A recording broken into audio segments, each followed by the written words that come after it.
I'm more nervous than you. Very tense. You have done a lot of things then. No. Hello everyone, welcome to the podcast. I have no idea, a podcast for everyone. Today I have a very unique guest with me today. Her name is Rekha. I met her recently in one of the talks she gave to our company.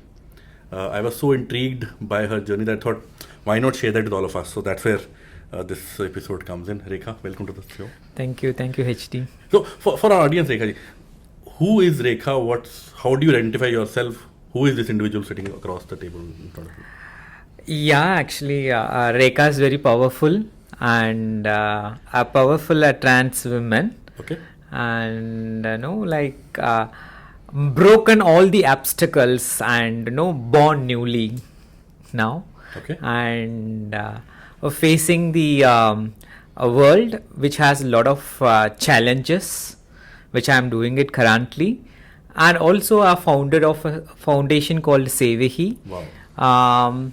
Which caters to uplift the my fellow transgenders as well as LGBTQI. Okay. And currently I'm working as a HR with CGI. Oh, fellow HR person. Yeah. So interesting. So when I say introduce yourself, Rekha, the first thing you spoke of was, I am a trans woman, right? What is that called though? Is it called sexuality? Is it called gender preference? What exactly is trans woman? Is it a gender identity? Is it? Yeah, actually it is a gender identity. See, and LGBTQ has a larger spectrum. It is an umbrella term in which T is a trans woman. Okay, transgender. Sorry, transgender has trans men as well as trans women. Yeah.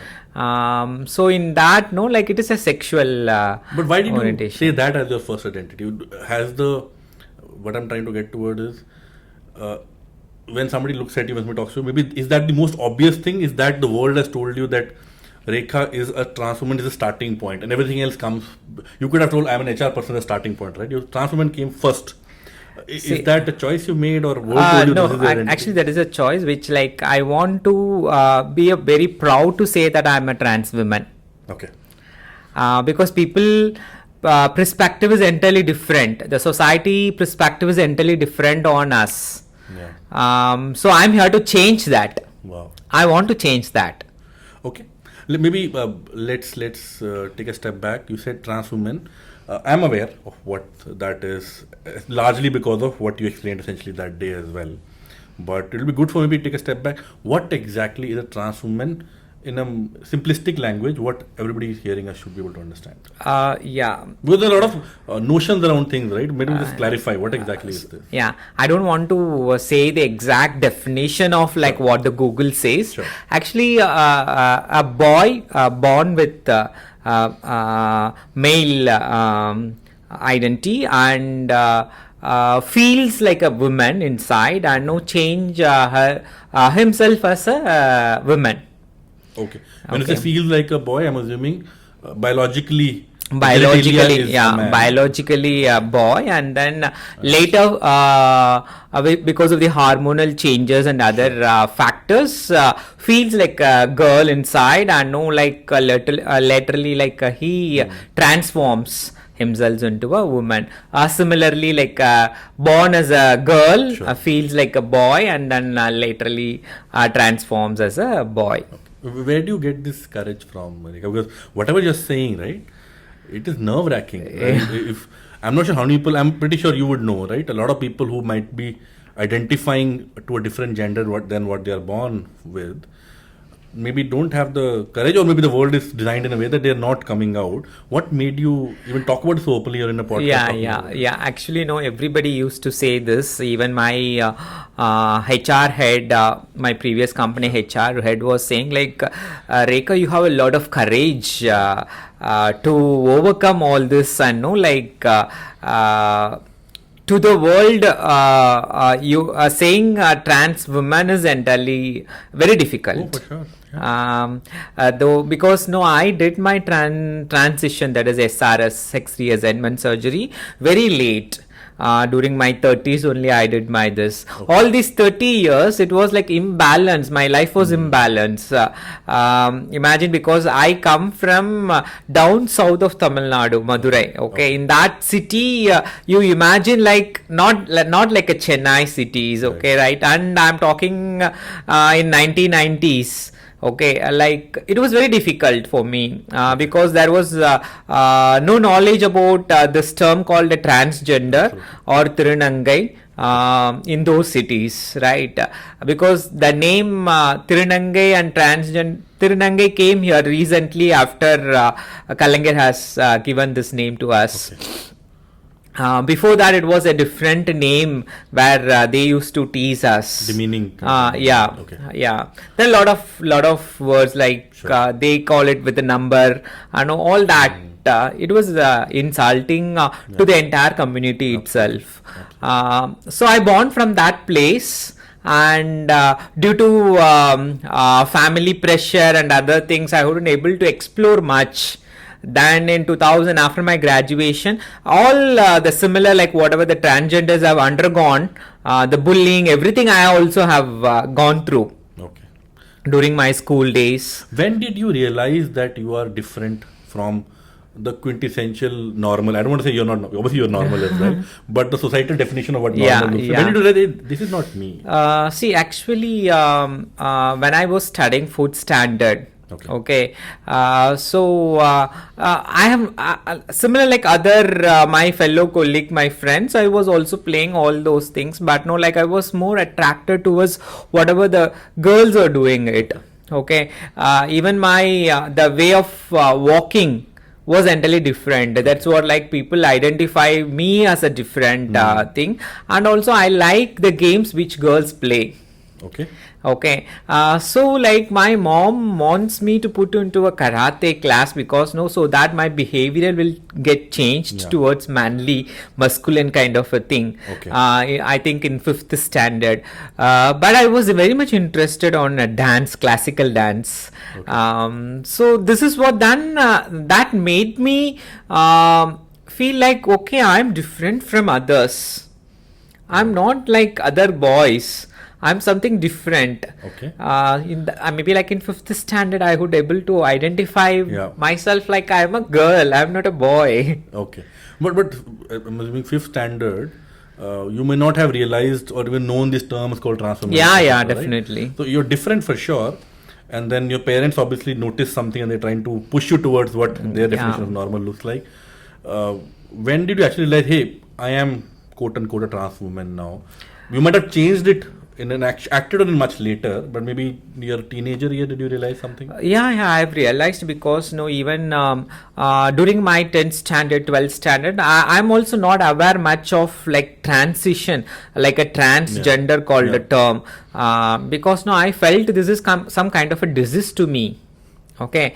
Unknowingly, like I went to even a doctor's and like I checked to see, doctor, I want to become a male. I don't want to because I'm acting like a girl. I don't want to, because of acting like a girl, others are teasing me. Okay, it made me like stressful, and I cannot able to concentrate on my studies, everything.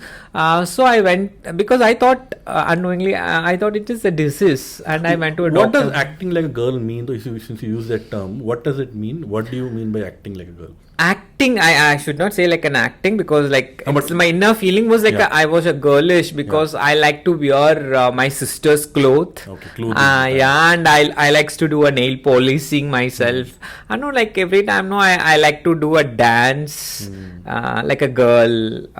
Like whenever I saw some kind of a classical songs going on a TV, I used to go and dance. Okay. So these all made, and also like I was much attracted towards like the games which girls play. Okay. Interesting. I can so relate to it. I'm assuming the world is changing. Maybe not at the pace we would prefer. I'll give you an example, right? I have a 5-year-old son, 4.5-year-old son. So I put him into cricket coaching class now because he wants to play cricket. And then his bat, we had to put a grip, right? The shopkeeper showed a bunch of grips. And okay, which color you want? My son said, okay, I want pink grip. And I was telling, no. My immediate reaction was, hey, people will tease you pink bat when you're playing and all that. And he had long hair. We are Sikh, so we don't cut our hair. So he's a boy with long hair. Generally, people call him a girl. And now you'll play with a pink grid, further aggravation. But he said, I wanted to. Eventually, I said, okay, chill. And then all that, right? So there are some, I think, no biases ingrained in us, I'm assuming, which is maybe not even aware of. But some awareness is coming for sure. I was seeing a podcast by, I think, the Ritesh Deshmukh, the actor Ritesh Deshmukh. He was talking about when his boy asked him, Papa, what's your favorite color? He intentionally says it pink. Because he doesn't want pink to be a girl. What do you mean? Every color is a color. What do you mean by girl color, right? So things like that is interesting for sure. Has it been, I'm sure it's been tough for you, right? How does a small boy or a small child rather, teenager deal with all this, right? Because I don't want to use the word trauma, but there's nobody who can understand and support you, I'm sure, at that time, right? So how do you deal with this to be able to become courageous? It was very difficult for me. Even I would say one incident, because all those days, even teachers are not aware of this. Yeah. When I'm writing, you're saying about a color, but no, like when I was writing, like my teachers used to say, like, why are you writing? Your handwriting looks like a girl. I don't know, like, what is the difference between... It's a compliment, I don't know whether that is a compliment for me or not. Correct. And no, like, most of my teachers during my school days, no, they used to tease me, like, why are you standing like a girl? And no, why are you sitting like a girl? All kind of this. It was very tough time for me. It was very imbalanced. I'm not a great student. Okay, I'm a very moderate. If this and all not happened, then I might have been a great student. I might have been in IIT now. I must say this, Rekha, just interrupting you. Might not be a great student in schooling when you were schooling. You pretty certain are a great teacher because whatever you're sharing with the world now, right? A lot of people are learning from you. So pretty sure a great teacher you are. So now what I'm doing is through Sevihi Foundation, I'm going to a lot of schools and colleges and I'm doing a sensitization for teachers as well as for the students. And you will not believe this younger generation, they are very inclusive, I would say that, okay. The acceptance level is very high. There are still some naysayers, no? Rekha, somebody who will say, this LGBTQ movement or somebody identifying to a gender different than what they're born with is a mental disease, somebody might call it. It's offensive to say. Yeah. I'm sorry I'm asking this question, but I want to make sure people hear the answer, right? When somebody says it's a mental disease, it's not real. You should get treatment per se to get fixed. And it's an offensive thing. People say, what's your response to this kind of thing? See, even nowadays, like doctors even doesn't know about like this fully. They're not aware of our internal body system because recently I went for one of my health checkup. The doctors even doesn't know like what is all this all about. Okay, still they are confused and they call it as a gender dysphoria. Okay, and that is a term which they are using, but there are a lot of research and a lot of things are going on, arguments are going on to change these terms. Okay, so most of them they are saying it is a mental disease or gender dysphoria, but I would say that this is nature. Yeah, has it been? I don't know if you can you tell me from when did we means humankind or society got to know this? I'm assuming it existed, or a third or a fourth gender existed from time immemorial, right? Not recent phenomena. Is it a recent phenomena of people being a trans person? No. Actually, it is from the ancient days. Okay. Even in Mahabharata, there is a quote, where like transgenders were there, and during the Muslim empires, they have given a lot of postal positions for in their kingdom. Okay, it's not recent things. It has been like from the Asian days we were there. So it's real, right? You can't say it's something which is. People call it woke culture in US and Western world, right? It's a woke culture nowadays. It's not a fad. It's been there. It's real. People have to not only get used to it, understand it a bit more, and then appreciate it. And also, like, sorry to say this, HD, like we are not a third gender. Okay. Apologies if I Okay. okay. Because then who's the first gender? Good question. Yeah. Who's the second gender? I don't know. So we are not a third gender. Okay. Okay. Actually, we are also a normal human beings like Okay. other males and females. Absolutely. Apologies if I kind of mistook there. But why I called it third gender, I tell you why, right? Now, earlier when people fill forms, I mean, you were required to fill forms for ID card and things like that, right? Initially used to have male, female, that's all, right? Some of the more, let's say, slightly more aware organizations now would put male, female. I don't think they put third gender. They put do not want to disclose something. Like that. Yeah. What is the right way to ask this question, if I have to ask this question at all? Yeah, you can include transgenders because transgender includes trans men as well as trans women, because and also like we are not others. Yeah. Others also is very common. Yeah. We are not others because like why you are seeing others? We are also a part of human beings, right? Yeah. If at all, male should be put a third gender now. Enough dominance they've done.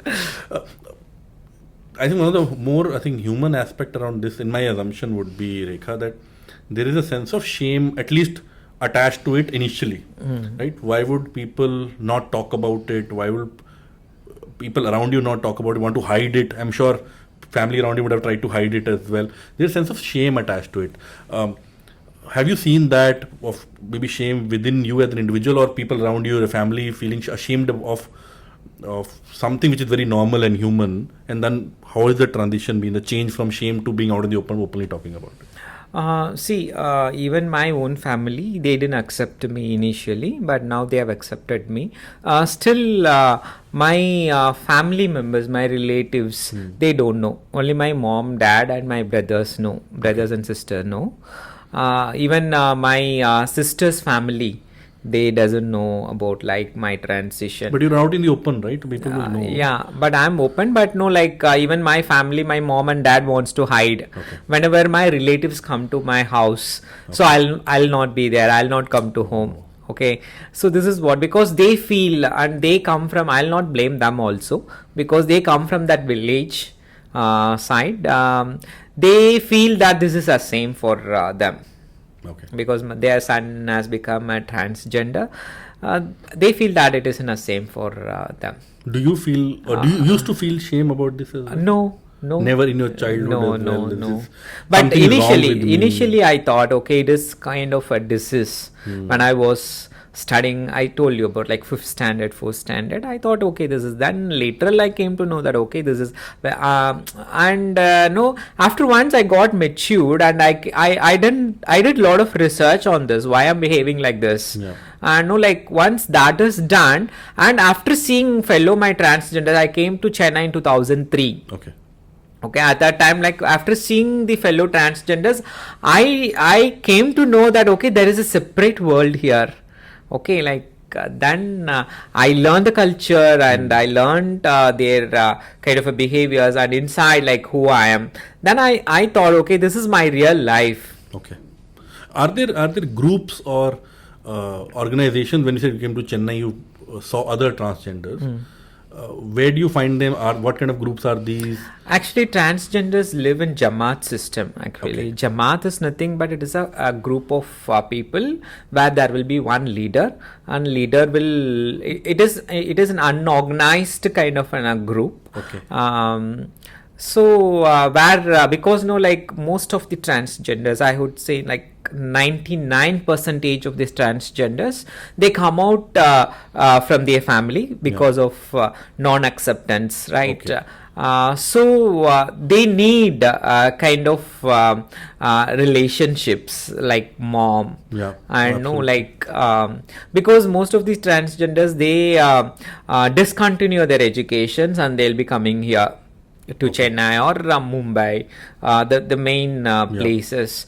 So like the elderly transgenders adopt them as their children, as their own children, and like whatever the good things, they used to give it to them, like clothes and like whatever that freedom comes. Okay.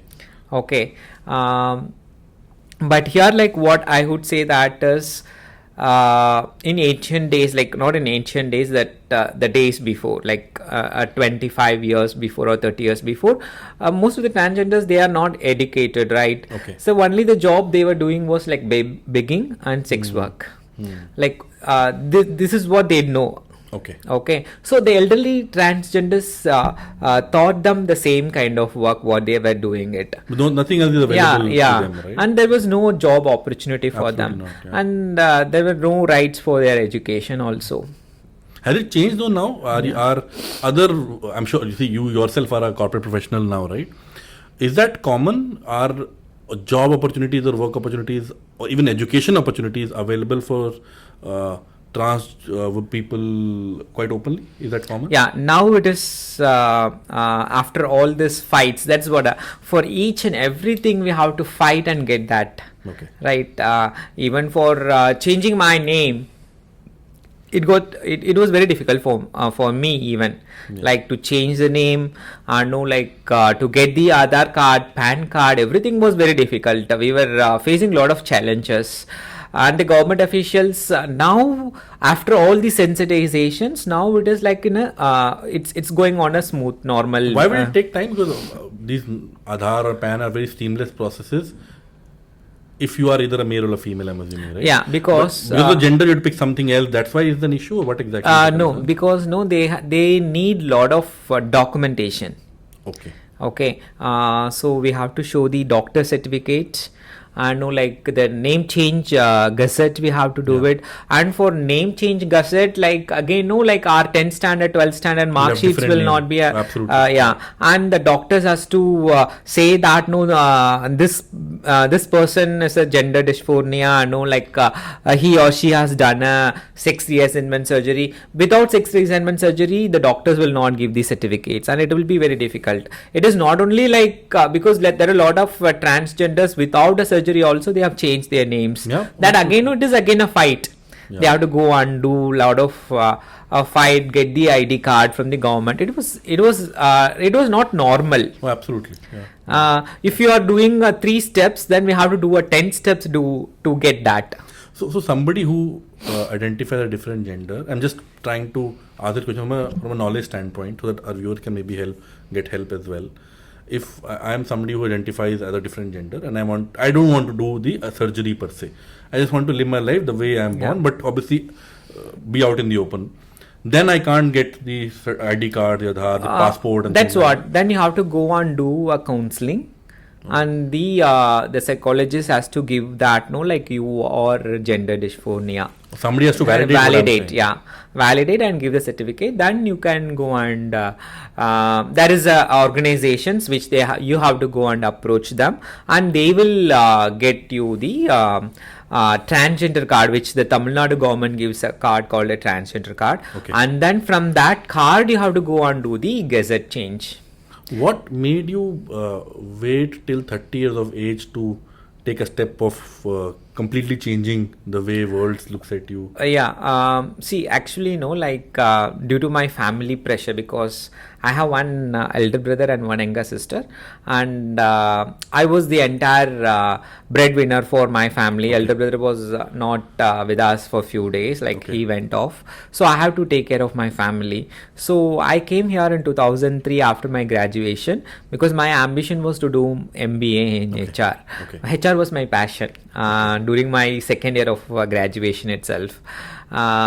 So I discontinued my MBA and I came here for a job. So that pressure made me not to do this. And I was waiting for my sister's marriage to be done. So that's how it took 30 years of. And then after when I was doing my transition, I was an assistant vice president HR with one of the reputed bank. So all that salaries, everything, it made me not to go. Then I thought, okay, now after my sisters got married and everyone got settled, then I thought, okay, this is the right time for me to live my life. Have you faced repercussions of making this change? Any negative repercussions? Yeah. In 25 age, I want to do that. Okay, I left my job and I went to Bombay to do that. But after my mother came to know this, and like they were doing blackmailing, like all that emotional kind of a thing. Then I came back again. Okay, and in terms of, let me talk about professional life now, right? Even during your time when you had not, let's say, physically changed your body, to now having done that as well, have you seen professionally you are being treated negatively because you are a particular, you look different, you talk different, or whatever else, that, right? So do you feel negative repercussions are there? Obviously, finding a job, finding promotion, things like that. But now it's not there. But now the company where I'm working is very inclusive, I would say that. But before that, after my transition, it was my life was very dark because 1.5 years I didn't get job. Why do you leave that AVP position to? You could have gone left. back? Yeah, I left because like I don't want to go back again because I worked there for 6 years. Like they have seen me in a different way, and after I don't know, like because the people around there they taught me differently, and like once after my transition, if I go there, it will be difficult because yeah. So I thought, okay, let us start afresh. And then I was looking for a job opportunities. It was difficult for me because at that time, then only I came to realized that why transgenders are in streets and they are doing sex work and begging. Because though I had around 16 years of experience in HR, I didn't get a job. Primarily because of because of gender. Because 4 years back, I think 6 years back, few companies were talking about LGBTQ inclusiveness and all DEI, all that, but merely it is on papers. For sure. But applying that, it was only few companies were there in India, I would say that. So it was very difficult. I would not say blame the companies because they don't know how the employees will react once we have taken the transgenders into their corporates. They have to manage it, right? The business, the employees, everything. You've been very kind, actually, right? You're saying it's not their fault. It is absolutely their fault, right? If their employees will have a problem dealing with an HR who is a transgender, then the employee needs to be educated, not hiring a transgender. Right? Because being a HR person, I know the difficulties. It's like saying, hey, now this office is in Chennai, right? If I hire a Delhi person in Chennai, they will struggle to get assimilated potentially here.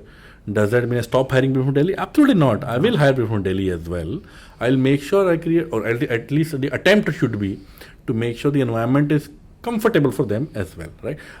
Because my home culture is slightly homogeneous, the language is a different language, I don't want to hire. Exclusivity is not an answer, right? You have been very kind actually to those companies. What do people say when they used to reject your candidature? They will find something else, right? See, like few companies, they said we have not set the policy for your people, for the transgenders, and we are not friendly transgender companies, and there are a lot of options which they gave it to me. I know a few companies, they didn't even say why they have rejected me. Okay. Do you think, and I'm asking this question in the context of the Western media and the Western world, there's a lot of talk about by some section of society that maybe the LGBTQ movement, maybe in the Western world, has gone a bit too far, where there are 100 genders and people identifying as various things, nothing to do with the male and female itself. There are other terms itself, right? Do you think it is okay? It's absolutely fine, or do you think it's gone a bit too far and it's not real anymore? No, I would say that they are saying like there are 100 genders, there are 100 sexual orientations, but it's still there. See, the recent research has said that if you take 100 people, 10 people will be in that umbrella LGBTQ. Okay, 10%. So normally, if any corporates, when you when you are very open, definitely people will come inside your corporates itself. Okay, that is what, like, now in my company we have MRGs. It's called a member resources group. Okay. We can employ resource groups, maybe like work life balance or the LGBTQ resource groups. If you are very open, people will join. First they join as an ally, Yeah. and then it surprisingly, like, you will come to know that okay, you are also part of a community. Like, the people will come and join. Right.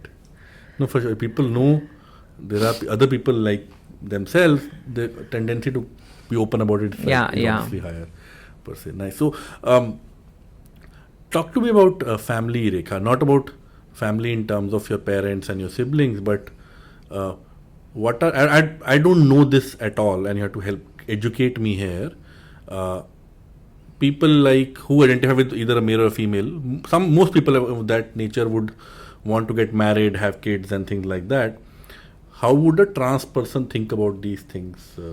Definitely, we'll also have the same kind of a feelings, like other binary people. I also fall in love. So I have a husband. Oh, awesome. Okay, but no, like, he's living separately with his family, and I'm living with separately with my parents. But we are very happy.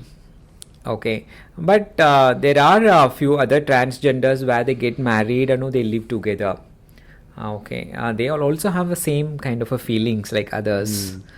I have adopted 4 transgenders. Okay. They are my childrens. I know, like, I'm taking care of them emotionally and as well as to some extent financially also. So one is working in ITC, the other 2 are studying, and one is a physiotherapist. So no, I'm also like making them not to go to the other stream, like begging or sex work. Okay. Like, I also want to make them to come into a mainstream, and they are also a part of my Sevehi Foundation. So everyone has their own stories, their love stories. No, for sure, for sure. And is it difficult to find love as a trans person, because at least the structural society is designed for male female kind of the binary kind of a phenomenon, right? How do you find love when you don't know, you can't talk about it, things like that, right? See, still government has not authorized Marriage also, marriage right? Absolutely. and adoption. Adoption in the Adoption sense is of also not adoption, adopting a child. Only a married couple can adopt. Yeah, married couple can adopt. See, and it is very difficult because most of the transgenders fall in love, and they get disconnected because of various reasons. The boy will leave and go, or the girl will leave and go, whatever it is. Then the emotionally, the trans people will get down. Yeah. I have seen a lot of suicide cases which because of love. I know about my network, they have done it. So the request is like people has to take it very seriously. Yeah. Because they don't know much about the world, as well as the family acceptance is also very less, right? So they are a single person. If someone, because they need love. Absolutely, yeah. And they need love and affection, somebody to pamper them. Then only they'll, because I'm here because of my parents. My parents are here, so I'm here, right? So similarly, each parent has to accept their children, whoever they are. No, human being is a social animal, right? I think eventually all of us need a network, a connection, and things like that. In those, when you feel alone, when you feel lonely, right? You can have thousands of people around you, still feel alone, right? Yeah. How do you find help? What kind of help is available? If today somebody is listening to our podcast and they're resonating with what you're saying, they're feeling similar, maybe the parents are not supporting, they've not yet come out in the open, where do they find help? Is it they go to find a Jamaat, or how do they reach out to you? Are there more people like you? How do they get clarity, get help, get support? See, I would say that if people wants more kind of a clarity and know about this community, then definitely they can reach there. Similar like me, there are a lot other people who's working in a corporates and also in a Jamaat. I would not say like Jamaat is bad. Jamaat is also very good because they know the culture of the transgenders. Okay, so they can go and approach them and get a good counseling, because that is very very important. And know like there are a lot of NGOs now which they can go and approach them. Can you name some of them? One is a Sahodran, which is there. Sahodran. Yeah. And I have my own NGO called Sevihi Foundation. And there are few corporates which they do jobs. They find jobs for transgenders, like Periphery is there, Pride Circle is there. Okay, they can go and approach them. Do you see this as, again, I'm sorry, maybe this question is slightly again sounding offensive. I think it should, maybe I'll ask, please don't mind. Do you see transgenderism as a disability? No. It's not, because there's nowadays, I don't want to name, there's a cafe in near, I think, Bangalore or Delhi airport. I don't name the cafe. Which they only, the policy is that they only employ disabled people. And it's extremely popular now. I'm not saying they're doing great service, right? Obviously, all their workforce is disabled. Everybody who's taking the order to serving or everything else is disabled. But then that became a marketing strategy as well. Now they're popular. Hey, treating special is not the right answer, right? Treating equal is the right answer. Yeah. So I encourage you to hire disabled people, but then don't take that as a marketing strategy as well, and then hopefully make profit and things like that. So that's what are there companies who would potentially hire somebody and make somebody a poster boy and then market about it? It is maybe getting equal social recognition as some other disability potential. So does that bother you? No. Actually, I will not say that we are a disability. Okay, we are into a minority groups. Okay, so giving attention to the minority group is good, right? Yeah. So that is, in that way only I used to take it. Yeah. Okay, talk to about Sevihi Foundation. You spoke about it a couple of times. What does it do? How did it start? See, actually, like after my transition, I said like it was like difficult for me to get a job for 1.5 years, right? So at that time I thought, okay, like I went to Periphery and I was doing quite kind of a training for the transgenders, like how to appear in the interviews. Okay. So that was a good kickstart there. Then I thought, okay, like why can't we start our own trust or foundation where I can help the transgenders, because I have seen a lot of transgenders who are well educated, post graduation with MPhil and PhD and all. They are going and doing sex work in the streets. Then I thought, okay, this we have to uplift them. Yeah. Then once I get a job, like a lot of financial things required to start a foundation, right? And fortunately now, recently 6 months back, I have started this foundation. Now I want to provide them a kind of a skill training for them. I know those who wanted to enter into a corporate, but they are finding it difficult.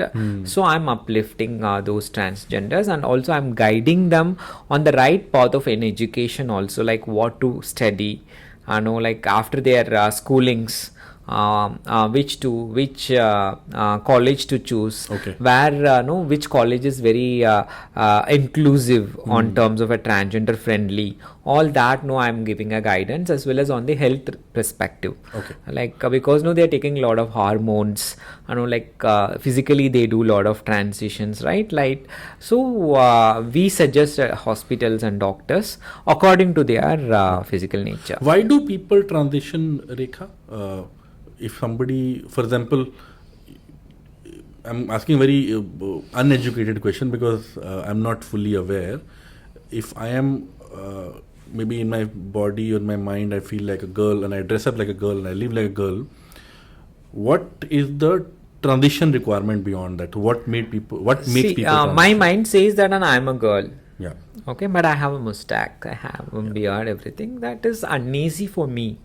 Because my inner feelings says that I want to dress up like a girl, okay, but my body is not suiting me. Correct. So like natural tendency of all the transgenders is to change them slowly. Okay. So they start slowly. They start to take the hormones which make them their skin very soft. I know their body hair hairs will fall down, and slowly they go and do lasers for their faces, so that like the mustache and everything is gone. Is that medically A, recommended, and B, safe to do whatever let's say trans man does, whatever you did to from trans woman, from a biological male body to now a trans woman, went through a surgery, some procedure, hormones, etc., right? Is that A, safe, and B, recommended by doctors? That hospitals recommend it? Yeah, there are reputed hospitals. I know they recommend this. I know, but no, like still the medical field need lot of changes to be done. Not every doctor will say yes. Yeah, right. And previously, like 10 to 15, 20 years before and all, it was unauthorized. We cannot do this. Cannot do it at all. Sex reassignment surgeries, but now it has changed. It's now. Legal now? Now it is legal, and even government hospitals now they are doing it free of cost. Okay. There is one thing. There's one debate I recently heard on YouTube, etc., where one of my schoolmates who actually after school went to US and worked there, actually did a fairly large business he had in US. Recently he came back to Punjab again and brought his family back. He had to restart his life in India again. I asked him why, what happened. So he said something interesting, which is, hey, in my kid, his kid is about 6 years old now. In his kid's school in US, they started teaching about gender studies, and it was alien subject for him. And the kid will come back home and ask a bunch of questions. He said all that was fine, but at a point where they started telling kids, and now this is again his words, that hey, you're not a boy or a girl because you look this way or the doctor told you so. You are free to identify to the gender whatever you like. So the gender studies is something which came early in the school. He was saying ki, it's okay. I'm actually okay if the kid kind of decides. My kid decides later in the life whatever he or she identify with. But at such an early age, is that polluting his or her mind? Is that topic such? Do you want to talk about at this age? Do they have even mental ability to grasp this kind of a topic? He didn't like it at all. To such an extreme standard, he has moved his family completely to India now, right? So, do you think that's fair? The counter view is, are we injecting these thoughts intentionally in young children so soon? Is that okay? No, I'll not say that injecting them, because all the boys will be like a boy, girl will be like a girl. Okay. If even like my neighbor children, they used to come and play with all us. I have seen a lot of people in my villages also, like they put for a boy, they put a girl dresses and take a pictures, everything. And my all kid will, also many times have done that. Yeah, and to some extent, the boys will refuse. If you see, because my friend is teasing me, why you are doing like this? No, I'm a boy, I want to join. You said like your own children wants to play cricket. Correct. If you put them into a coco or something else which the girls play, really they like it? Potentially not. Yeah. No. So they obviously the children will not like. If you make them to change, don't think that somebody is injecting them to change their gender. Definitely they'll not do it. Okay. Let's talk about something else, Rekha. I think we spoke about this trans as a topic for a lot of time now. What do you like? What do you do beyond your Civiki Foundation and working with the trans people, making them have a better life? What do you do? What do you like? I like dance. Okay. So I'm learning Bharatanatyam now. Okay. I've done few stage shows also. So that is one of my other passion, because that is my childhood dream. Now it has become true in my 40s now. So that is one. And also, like, I like yoga because I want to be very occupied. Okay. So I'm learning yoga now, and I love cooking. So I cook. So these are the things which I normally do after my professional work. Interesting. And from an aspiration standpoint, it's been a few years now. You come out in the open.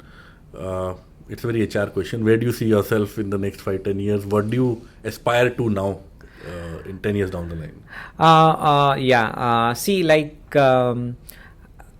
now only I've started this foundation. Okay, I have a lot of dreams. Like, I want to make this foundation very big, nationwide. Okay. And not only on this particular community, on the entire spectrum of LGBTQ as well as PWD. Okay. So I want to help those people. PWD, sorry? Physical people with disability. Understood. Yeah. So sorry, and this terms is also now they are changing. They should not say people with Not disability. PWD. Yeah. Okay. There are other terms which is coming in. So I want to make them, and I want all the community, my fellow community, to get employed. Okay, so I want to help them. I want to uplift. So this is my dream. Okay. Yeah. Rekha, what else do we talk about? If a parent is listening to you, whose child has told them that they feel differently, they believe differently, what is your advice to them? And now you yourself having adopted children and you being a parent yourself. See, like, listen to them first, and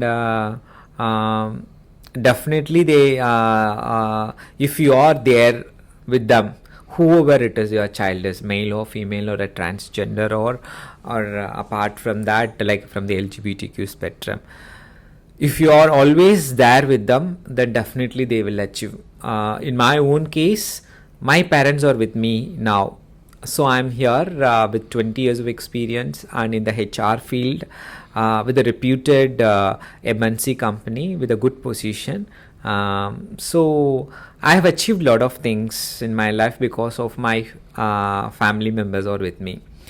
There are other transgenders who are still begging on doing a sex work because their parents have not accepted. So my humble request is, whoever your children is, like, please accept them. Thank you so much. That's a great message, Rekha. On that note, I want to thank you for coming down, for having this chat with me. I was nervous, to be very honest, going into this conversation for two reasons. One, I have never in a such deep fashion interacted with somebody who has identified as a trans woman, right? So I was nervous, just innately we are built like that. It's just the fear of the unknown, essentially, right? And second, I was slightly nervous of offending you as well. Hey, if I ask something random, she'll feel, this idiot is asking random, like I did in between, a third gender and all I was asking. Those kind of mistakes I was slightly worried about if I'll make those. But you've been very kind and in educating and been very polite in sharing this across and being very bold and out and open about it. To give you a compliment, I'll tell that I went to a panel discussion this week to Bangalore. And the panel discussion was about diversity and inclusion. And we were talking about, the question to me was, in my company, what kind of programs do you run to make sure there is a diverse and inclusive workforce? And I was giving 2-3 examples of, let's say, the Embrace program, a bunch of other programs we run, but I wanted to give the audience an example. Okay, hey, programs are easy to run. Anybody can run every program. It's just get the right partner, pay them the right amount of fee, and they come and run a program, right? But in terms of making the mindset change, I wanted to give them an example. The example I gave them was you. Okay. That hey, when Rekha came to our office, I didn't take your name there because of privacy, but when Rekha actually came to our office, a lot of heads were turning. Hey, who is this individual who come to our office suddenly? The slide looks different. No, what happened here? But then when you started speaking, you and Neha, right? And then we started asking questions, and you were so open and direct about factual things. You put everybody at ease, and conversations like these is where diversity and inclusion really makes a difference, makes a sea change, a positive change. Then programs are impactful, right? If you don't have conversation like this and just do training programs, don't use these words and things like that, I don't know if that will work in isolation. These conversations are really, really important. I really appreciate you giving us the opportunity and giving me the opportunity to have a chat with you and learn from you, Rekha. Yeah. Actually, here, I want to say one thing, HD, because a lot of the corporates, they think that, they don't have infrastructure or they don't have a policy to hire a trans person. I would request them as hire a trans person first. Then you create a policy. That person will help you. Yeah, definitely. Then you will learn a lot of things and you do it. So that is one request which I want to, because a lot of the corporates, they think that we are not inclusive, we are not that much friendly, we don't know how the women employees will think of when the trans person is using the restroom, all that. Absolutely, that is not accepted, because you first hire them and then do a sensitization, and definitely the people will accept. Absolutely. And if you're not sure what policy or program to create, you can reach out to Rekha. And if you don't have anyways, I'll put her details in the description of the video. If not, reach out to me. I'll put you in touch with Rekha as well. We'll help you create some programs and policies there. Rekha, thank you so much. Thank you so much. Appreciate your time. It was very nice, and great. It was a learning for me also, HD. Thank you. Take care. Thank you.